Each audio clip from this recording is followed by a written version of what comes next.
As we come to the exciting conclusion of our 40 days of fasting and prayer for revival, I want to walk with you through an interesting 2-verse observation found in 1 Chronicles chapter 4, verses 9 and 10. 1 Chronicles chapter 4, verses 9 and 10. Open with your Bible and follow with me. 1 Chronicles 4, verses 9 and 10. Verse 9, and Jabez was more honorable than his brothers, and his mother called his name Jabez, saying, because I bore him with sorrow. And Jabez called upon the God of Israel. This is later on in his life. Jabez called upon the God of Israel, saying, oh, that you would bless me indeed and enlarge my coast, and that your hand might be with me, and that you would keep me from evil, that it may not grieve me. And God granted him that which he had requested. Now, Jabez started out his life with a bad name, literally. The principle that we're referring to here is that name denotes character. Now, this comes from Adam, the original man, because Adam had the task of naming the animals, and he named them based on some characteristics. So, name denotes character. And Jabez grew up with a name that shamed him no matter what he did. So he would have a hard time achieving anything, including having friends and opportunities, because of what his name represented.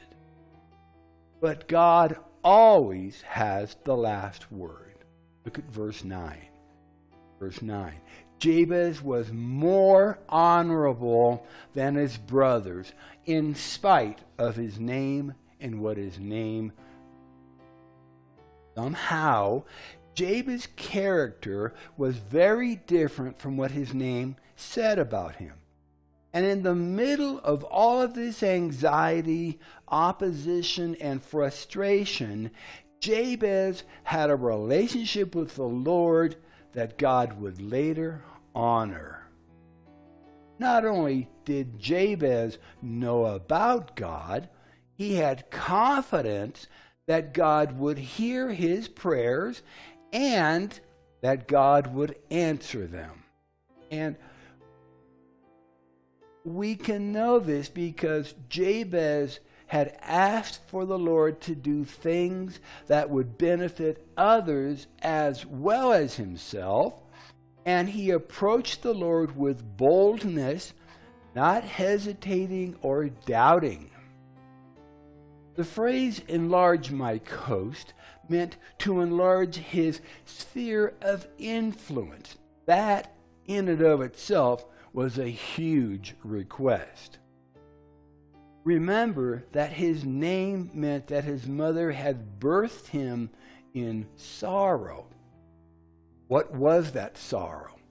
Was it childbirth? Was it her inability to care for him? Or was there something more ominous that we can only imagine that caused her to not only give her child a name that would shame him, but would remind her of a tragic event? We don't know. But Jabez was an overcomer. Jabez had a vision for his life. And whatever that vision was, it had not yet been fulfilled, and Jabez was seeking God's help in achieving his destiny. And we know that if we seek the Lord with our entire being, that not only will he be found, but that he will give us the desires of our heart. And this means more than not only the fulfillment of our heart's desires, but that God will place the dreams, the desires, and the ideas that He has created for us inside of our hearts. And then He will fulfill those dreams, desires, and ideas that He created us to achieve. Now listen to the second part of Jabez's request. That you will keep me from evil, and that these things would not grieve me. This request was that Jabez would have things, but that the things would not have him. Let me say that again. His request was that he would have things, but things would not have him. This included his heart, his time, his talents, and his treasuries. Jabez knew God, and God knew Jabez. Look at what others had said to the Lord. In 1 Chronicles 29, verses 11 through 12. 1 Chronicles chapter 29, verses 11 and 12. Thine, O Lord, is the greatness and the power and the glory and the victory and the majesty. For all that is in heaven and on the earth is thine.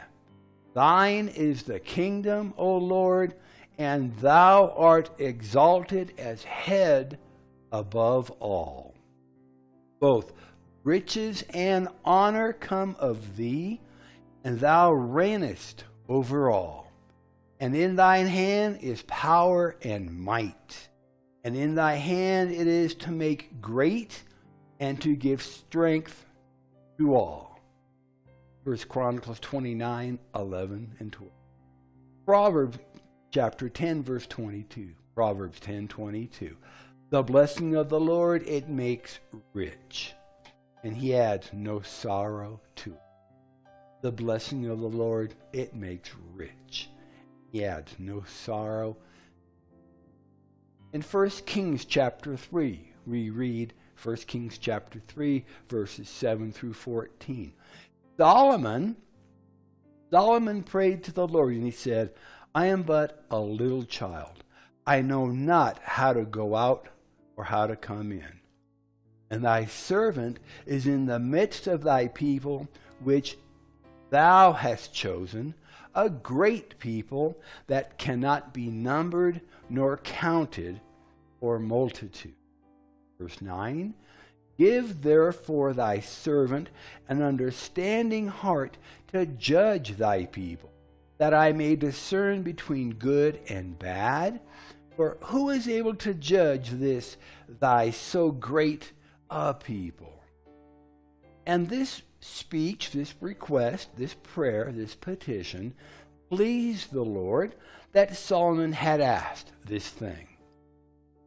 And God said unto him, because thou hast asked this thing, and hast not asked for thyself a long life, neither hast asked riches for thyself, nor hast asked the life of thine enemies, but hast asked for thyself understanding to discern judgment. Behold, I have done according to thy words.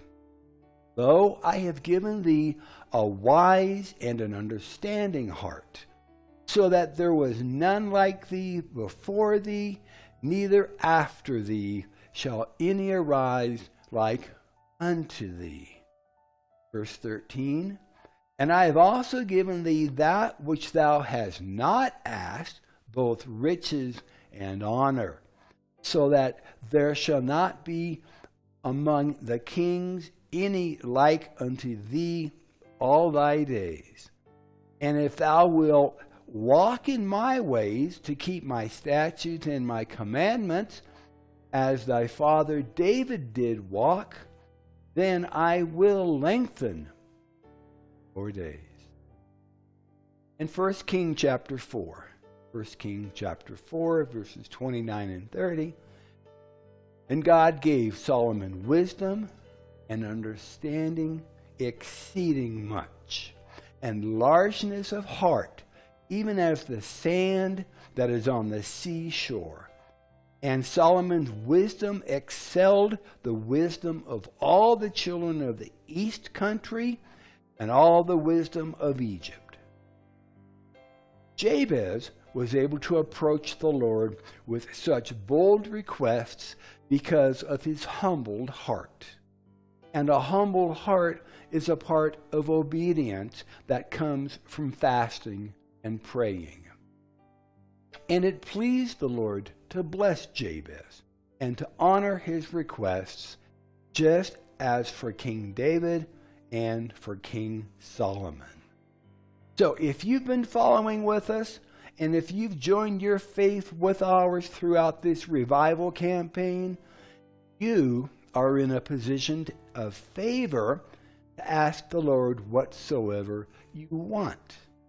No matter if you fasted 1 day, 3 days, 14 days, 21 days, or even 40 days.